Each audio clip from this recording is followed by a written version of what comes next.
விரைவில் நலம் பெற்று விடுவான். சனி பார்வதி தாயாரிடமிருந்து சக்தியை பெறச் சென்றுள்ளான். நானும் மிக விரைவாக இங்கு ஹனுமானுக்கு சிகிச்சை அளிக்க அனைவரும் உள்ளோம்.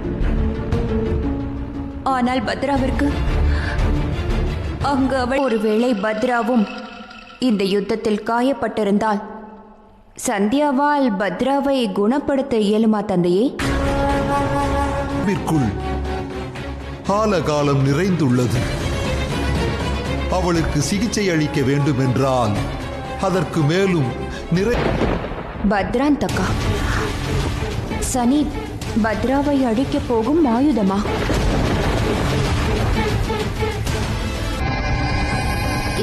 இல்லை, அதனால் பத்ராவிற்கு ஏதேனும் ஆபத்து உள்ளதா?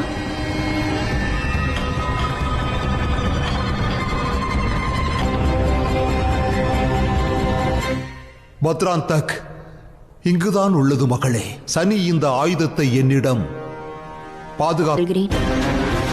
தாங்களும் மருந்துடன் விரைவில் வந்துவிடுங்கள். ஆம். நான் முதலில் இந்த ஆயுதத்தை அடைவதற்கும் அதை என் வசமாக்குவதற்கும் இந்த சக்தியை ஹனுமானுக்கு அளிக்கப் போகின்றேன்.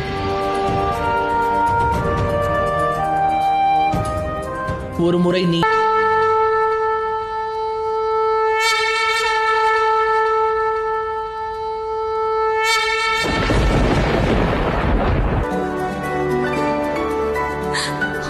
நலமாகிவிட்டாய்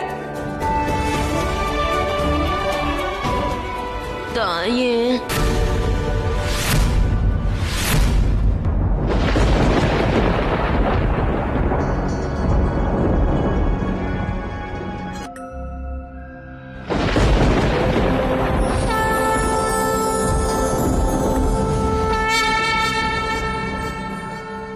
நிறுத்தினேன். ஏனென்றால் நீ யுத்தத்தில் ஹனுமானுக்கு நீ தீங்கு இழைத்துவிடக்கூடாது என்பதற்காக.